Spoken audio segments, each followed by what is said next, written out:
When I joined my first quilt guild, I had started 4 quilt projects and had 0 finishes. And when everyone got up for show and tell, and I saw all these beautiful, fabulous quilts, I desperately wanted to be up there with them. So I turned to YouTube for the first time and found the Jelly Roll Jam from Fat Quarter Shop. I can't tell you how excited I was to find it. I went to the store, bought a jelly roll, came home, sewed it, and whipped it all up before the next meeting. So it feels quite special to interview Kimberly Jolly of Fat Quarter Shop, who taught me to make that fast and easy quilt so many years ago. And we are talking about changes. Changes in the quilt world since she began her business, changes she had to make to become a YouTuber, and of course, the changes that COVID has brought in the last year. So grab your sewing and a cup of tea, and here is my interview with Kimberly Jolly. Thank you, Kimberly, for being on the show. I am just so excited to talk to you and to get to know you better. I always ask this about everybody, but how did you come to quilting? I've always been super crafty. And when I was young, I would crochet and cross stitch, and I always wanted to quilt, or I always wanted to turn a cross stitch into a quilt or make a crocheted blanket look like a quilt.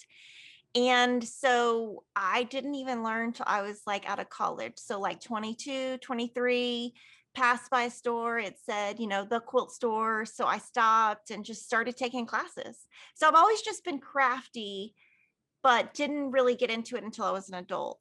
And were there any quilters in your family, like any of your mothers or your cousins? No, my mom and my grandmother both sewed garments, but no quilters. I've read your bio, and I know that you started doing fat quarters on the side as you were an accountant.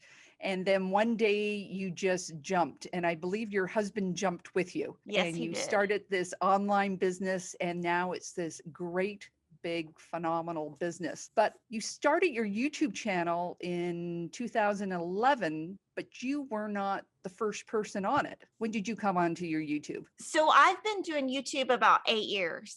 And, it was a slow process at first. It was just so hard. And now it's just kind of part of my life. But I will say starting it was not easy. It is surprisingly hard. Like, did you have to just work yourself up, or did you just have to make time in your schedule to do it? I had to work myself up. I mean, it's so hard. And then you read the comments and, you have to just not read the comments, or you second guess, should I have said 2.0 or 1.8? You second guess yourself. And I think it was just second guessing myself a lot. And then I learned you just have to go with it and know that you're going to make mistakes and you're going to do things that are like totally wrong. And you just have to live with it.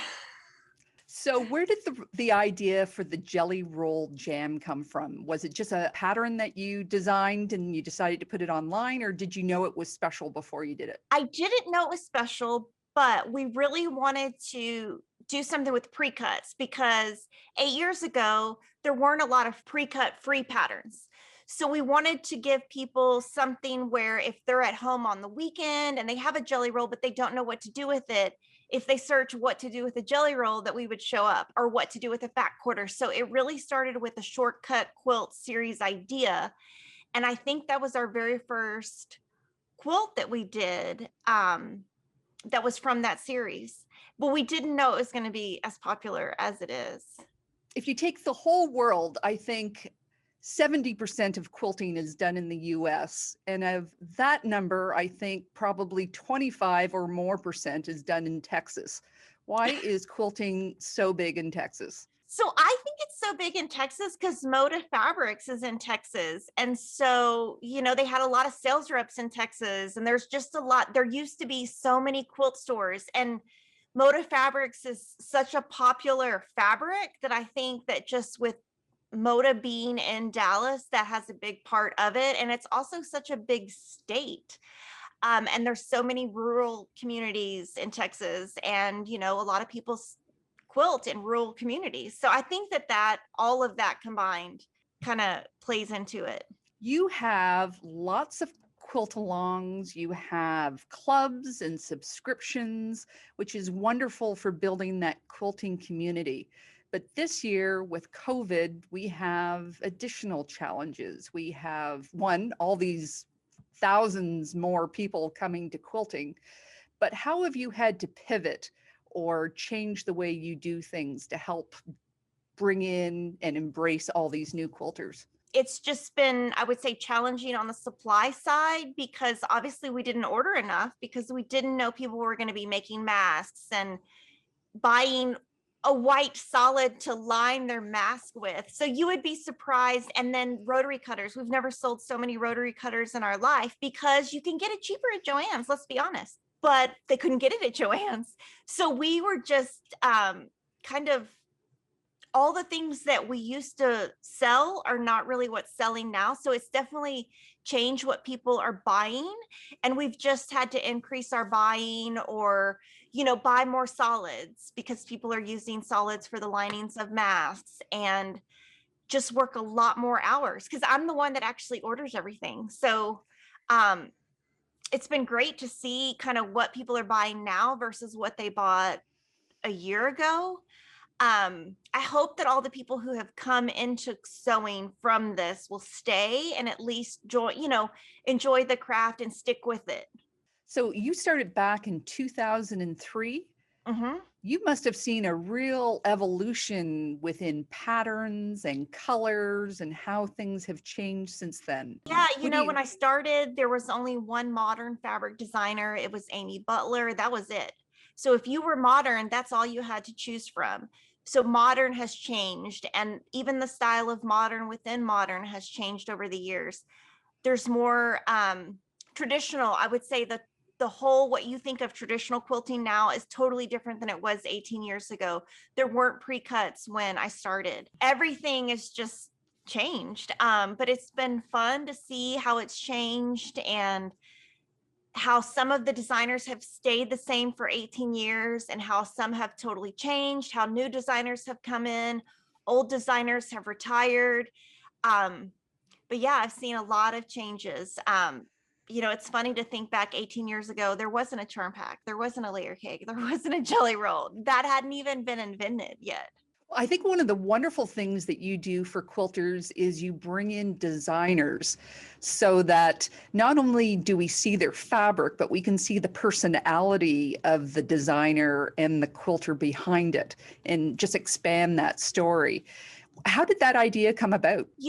I just think designers, that's what makes the industry thrive. If there weren't designers promoting their stuff, there wouldn't be all these pretty pictures on Instagram. And, when you run a business, it's not all about you. That would be the number one thing that I miss since COVID is we don't have guests. And I miss that so much because I love to see them. I love to hear their stories off camera. I love to learn from them. And, they're what makes the industry go round. If there's no designers, then there's nothing to sell. And I, love learning from all the people. A lot of the things I've learned in quilting, I've learned from our guests, things that I didn't know. And, all quilting's such a nice industry and everyone in it is so nice that when you have a guest come, it's like, oh, it's like having family over. So I've definitely missed that. But, it's a community. And we love to include our designers. We love to work with different designers. We'd love to offer free stuff because to me, it's all about community. Yes, and you can see now watching the videos that they've had to put on for showing off their lines that making videos is not their forte. They are designers. Yeah. So you looking after all that tech for them and having a platform for them to show, I think they're missing that too. Do you try to align it with the Houston Quilt Festival when all the designers come to town, or do they just come in all throughout the year? We try to do it throughout the year and actually try to do it not around market because we have to go to market and our employees go to market and that would just probably be too much. But we try to space it out so that we have time to not only film it, but edit it. But we try to work around their schedule and when their fabric comes out and be able to film it enough time in advance to get it done for when their fabric comes out, but not too far in advance where they don't have the fabric to sew from. So it's kind of like just arranging everyone's schedules. Now, I understand that your husband works with you and has been with you from the beginning. And myself, I worked with my husband for 30 years.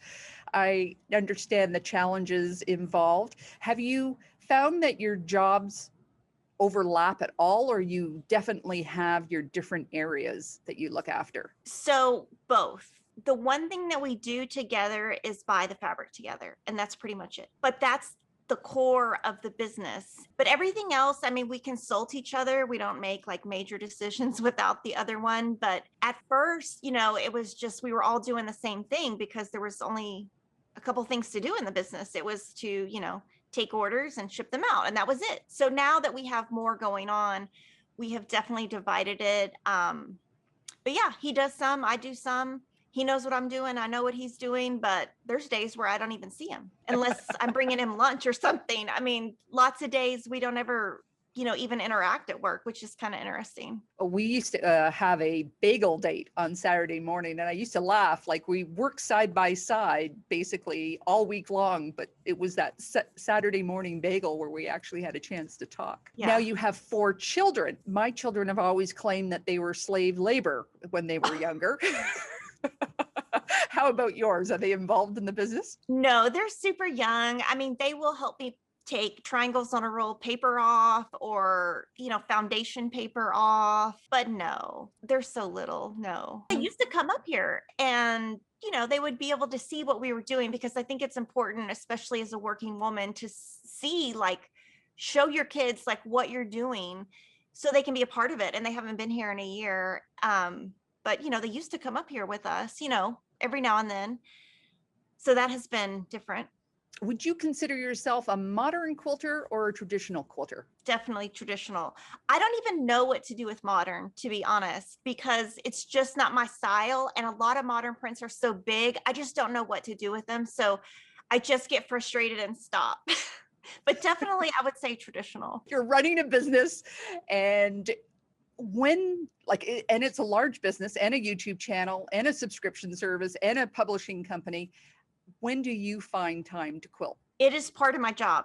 So I do it during the week, but I schedule it. So I have a planner and I have goals for every single week and I just have to fit it in. So that might be, I might get up early on a Saturday or a Sunday before we have to go to dance or basketball or baseball or whatever.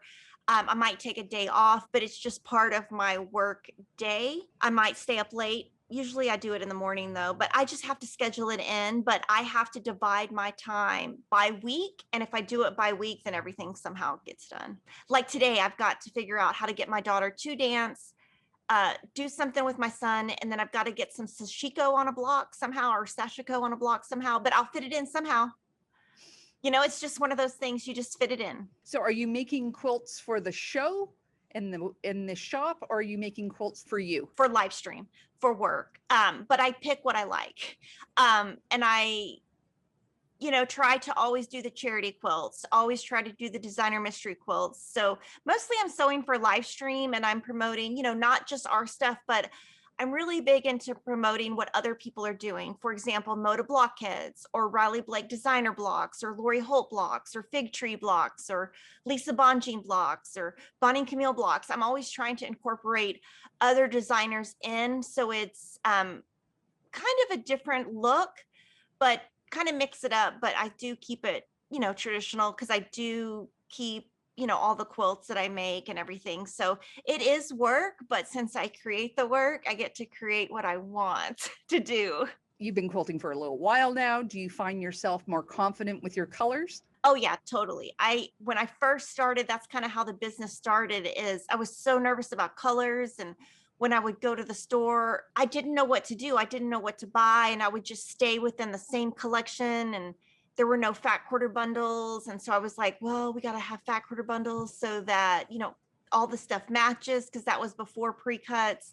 But now I'm much more confident. I do still use electric quilt software to like color a block before I make it. But I am more confident now than I was. Now I see that you've got cross stitch in Fat Quarter Shop.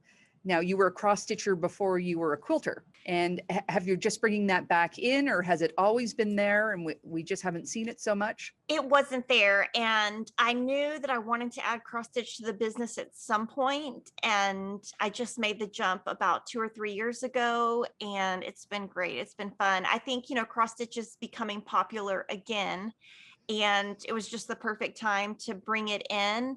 So it was always there, and it was always meant to be part of the business. I just had to figure out how to do it, because the way the cross stitch industry is totally different than the way quilting industry is.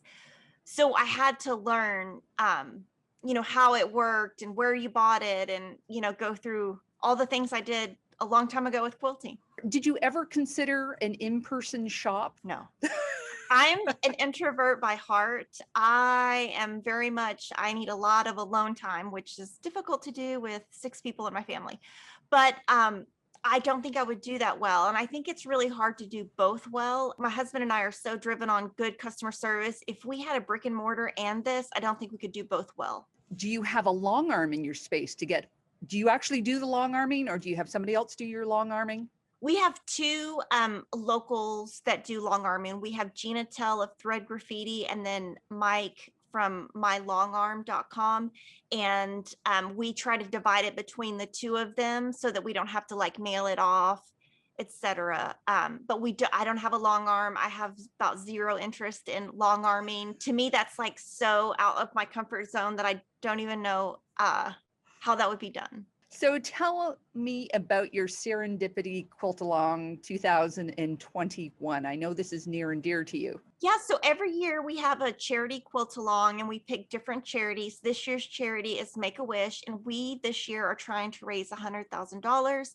That would grant 10 wish kids a trip or some type of dream that they have. And I have enjoyed working with Make-A-Wish all these years. We've worked with different charities over the years, but Make-A-Wish is kind of my favorite. And so the quilt behind me is the quilt. The cross stitch is right here. And what we do is in the beginning of the year, either January, February, or March, we will release a completely free pattern, both cross stitch and quilting, and just ask for donations to Make-A-Wish on our campaign page.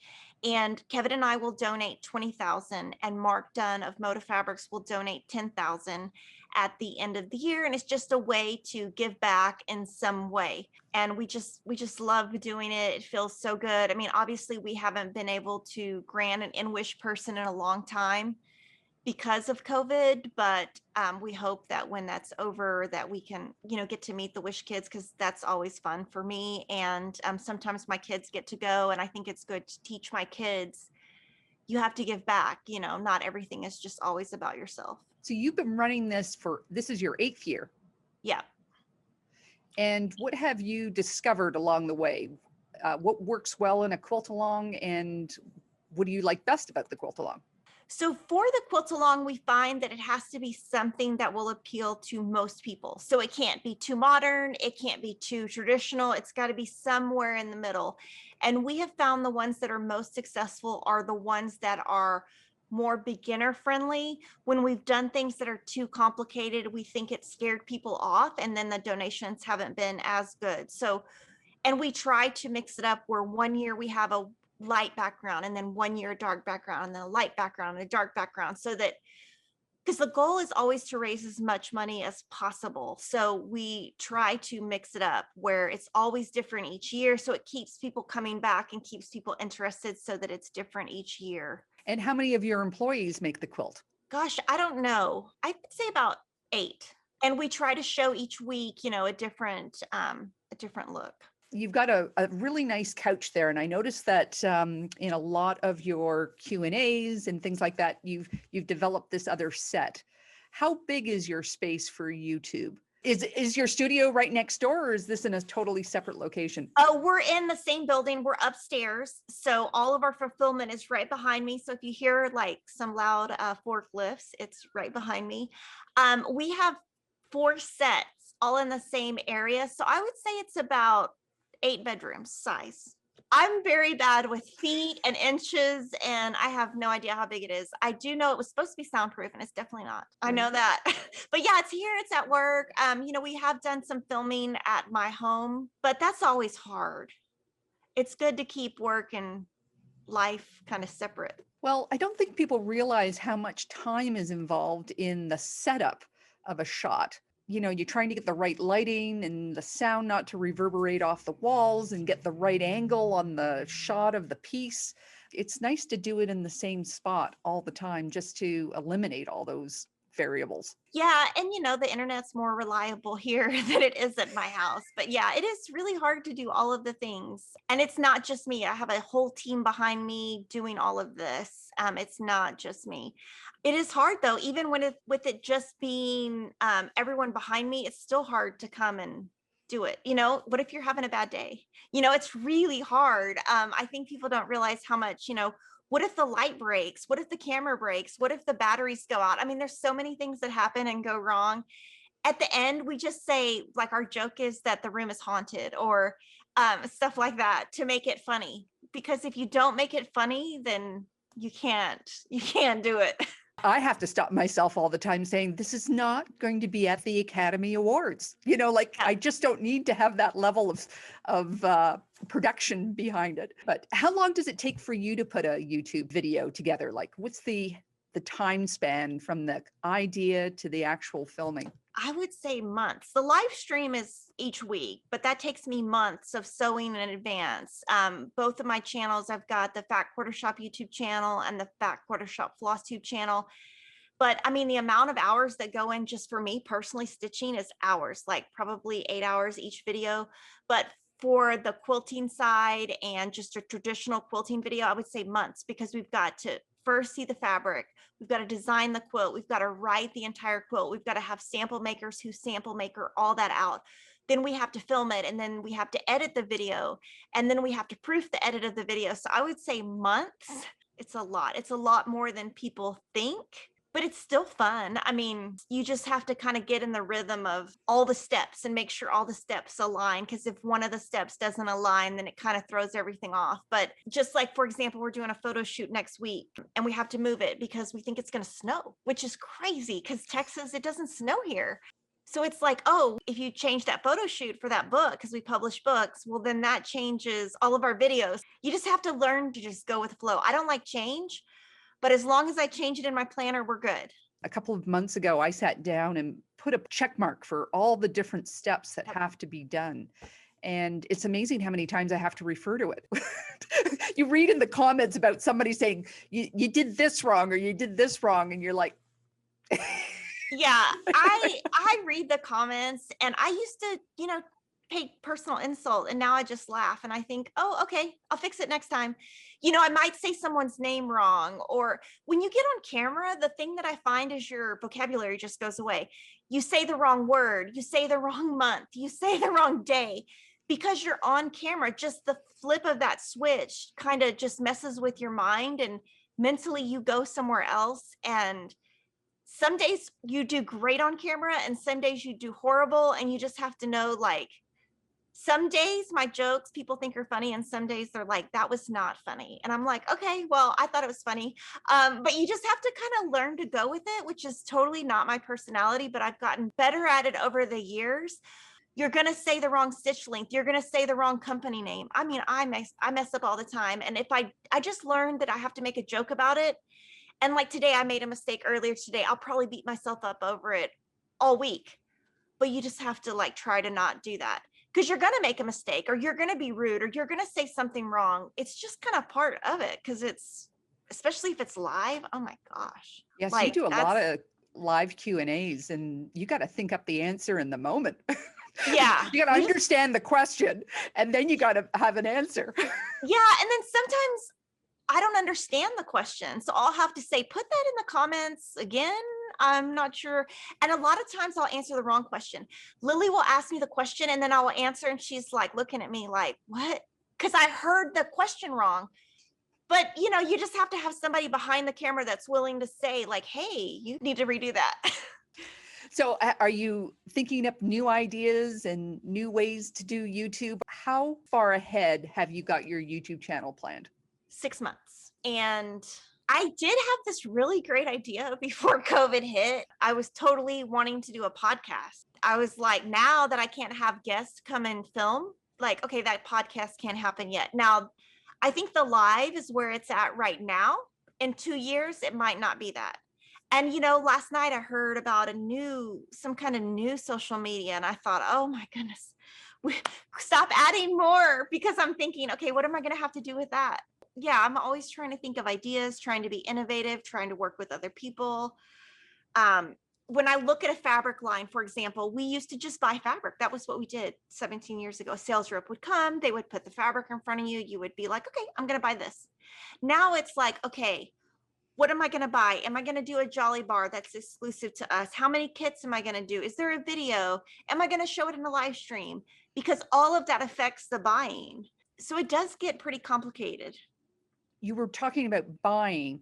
The fact that Houston hasn't happened, the big shopping extravaganza, has that affected your business at all? Or do you do it all online or differently? Like the samples are coming to you now? Yeah, everything has changed. So what happens is the companies send us these big boxes. And then what I do is I will divide the cards or the fabric into yes, no, maybes. And then I'll have Kevin come in and see if we're on the same page. And then based on that, I will kind of lay it all out. And then we will either have a phone call with the sales reps or not. It kind of depends what they like. And we either write our order or just verbally say our order, but it's Zoom calls, which Kevin and I are not great at.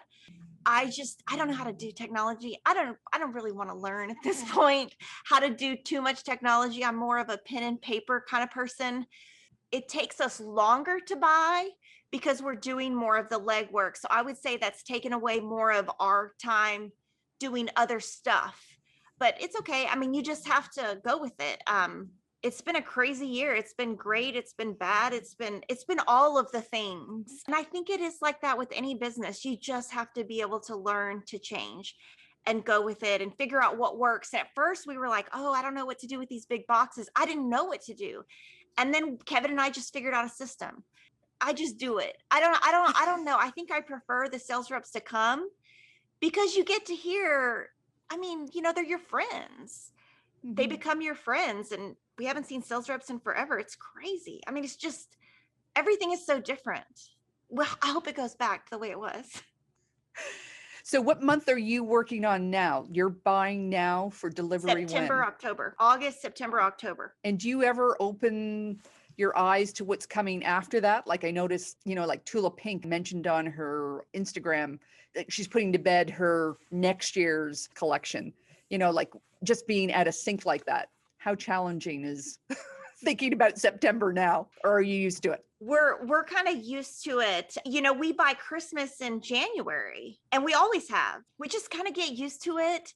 And some months sales are higher than others, actually. So some months we might buy more bolts than other bolts. We do definitely look at what month it is. And we do base our buying on what month it is. Or December, we try to not buy as much just because, you're closing out the year, you're having a lot of sales. That part of it hasn't changed. I think it will change more for quilt shops, especially coming up, because mills are having a hard time getting the fabric from overseas to here. And they're asking for their fabric manufacturers to have their orders in at a quicker time. I got a big update yesterday about the port in California and all the things they're doing. And I was reading it thinking, oh my goodness, like it's just like videos. You just don't realize how much goes into all the people that work there and who can get vaccinated and who can't. And we take so much some of it for people get granted. upset and they say, well, why don't you have the fabric? I'm like, well, there are all these things that have to happen for it to come to me, and things are delayed, and just everything is a complete mess behind the scenes. But Kevin and I kind of just go with it. And if we really are upset about it, we'll just kind of laugh.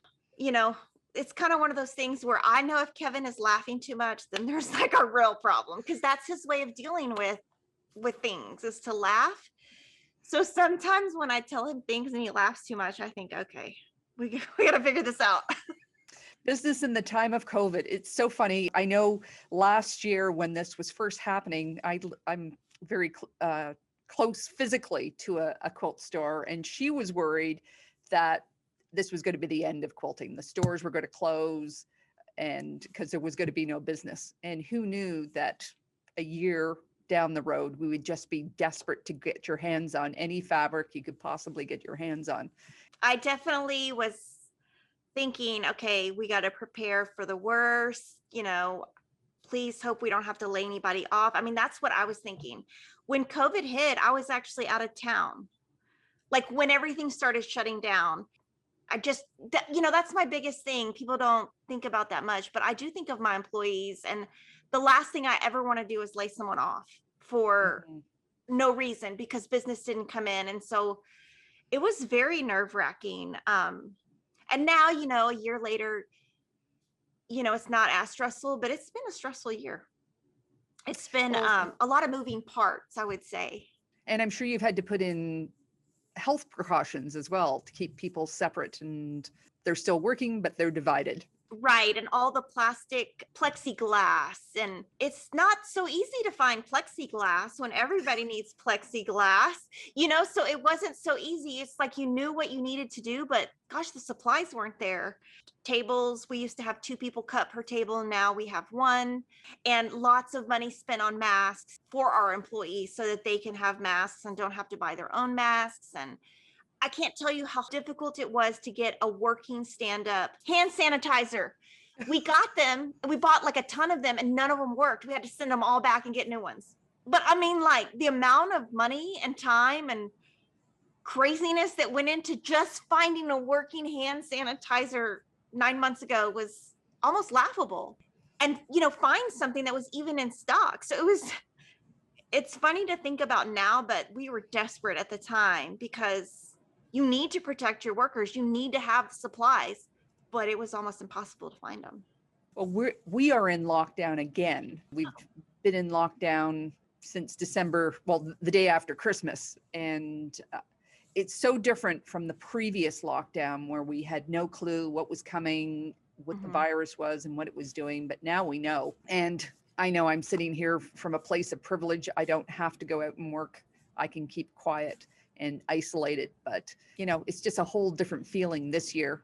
Thank God 2020 is behind us. 2021 just seems so much more hopeful. Can you tell me about It's So Emma? It's So Emma is a division of Fat Quarter Shop, and it started, gosh, about 10 years ago or so. And we published books for Lori Holt, Joanna Figueroa, Bonnie and Camille, ourselves. And that was done before we even did YouTube. And I would say that's really one of my very favorite things that I've done in the company and what I'm kind of most proud of. Because when I was quilting, I could only find one designer where I was able to actually follow the patterns quickly. And I always was frustrated with patterns and thought, okay, there's got to be an easier way. And it took us a long time to get there, but I'm really proud of our patterns and the color. And I'm just so proud of that. And it is named after my daughter. Her name is Emma. So do you have a whole group of employees within the company that deal with that separately?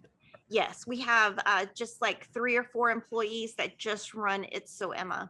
And how tricky is it to make sure that there's no errors in the pattern? So we have done really well at that. We our writer Sarah is great at writing the patterns, and then we have Cheryl and Nova who do the first round of proofs, and then after that it goes to some outside proofers who we just pay them contract labor.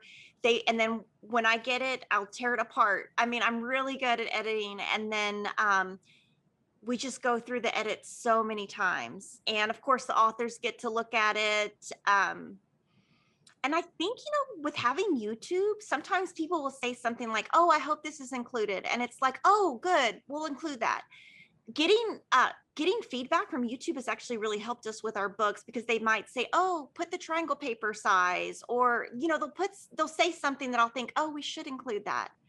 So it's been good showing the quilts before the book is actually published so that if there's something we're leaving out, we can actually include it. There's real gold in the comments. There's so many Mhm. people that have such good ideas. And as you say, they say something that you didn't think of. I just what you mentioned, that the appropriate size triangle paper to go with an HST pattern, that's gold, as you say. Yeah, or they might say like, oh, that would look good as a pillow, or do that as a cross stitch. And I mean, sometimes that stuff gets added. Do you prefer to sew by yourself or with others? I prefer to sew by myself, and I wear these like Bose headphones and watch true crime. And the only thing bad about that is I'll put it up so loud that when somebody comes in the room, they'll scare me. But yeah, I prefer to sew alone. I think you probably have so much activity in the rest of your life. You're probably looking to just sort of de-stress and decompress. Yep. And I have so many quilts to make and so many cross stitches to do that I got to go fast. So there can't be any talking because I will mess up. I don't have time to make a mistake. If people want to get a hold of you, your website is thefatquartershop.com. And are you on Instagram on your own, or are you just on Instagram with Fat Quarter Shop? Just with Fat Quarter Shop. So all of the social media that we have is for the company. I actually don't even use Instagram personally. I find social media to be very negative and suck all your energy. And if I was on Instagram, I'd never get my quilts done. So I actually have, like, I'm on Facebook, but if you found my personal page, there's nothing posted. I'm on there, but not very much. So yeah, everything's with the company. It's just Fat Quarter Shop or FQS X Stitch for cross stitch. So yeah, but me personally, social media, it's not really my thing. Thank you so much for being on the show today. I really appreciate it. Love seeing you. And hopefully one day we'll see each other in person. Yeah, that would be great. The Serendipity Quilt Along is in its second month on the Fat Quarter Shop channel. I'll leave a link to the announcement video on the Fat Quarter Shop channel and the link to the pattern and the fabric requirements on the Fat Quarter Shop website. And if you've never had the pleasure, I'll also leave a link to the Jelly Roll Jam video. Next up on Karen's Quilt Circle is Angie Wilson from Gnome Angel, and we are talking about quilt alongs. And you don't want to miss it, so make sure you subscribe below. Last week, I uploaded my video on the life cycle of a scrap, and I'll leave a link in the notes below to that video as well. And take the opportunity to check out some of the other interviews on Karen's Quilt Circle as well. If you like this video, please give it a thumbs up. Don't forget to subscribe and hit that bell beside the subscribe button so that YouTube will notify you when I make new videos. You can also follow me on Facebook, Instagram, and Pinterest at Just Get It Done Quilts, as well as my website, justgetitdonequilts.com. So take care, and I'll see you next time.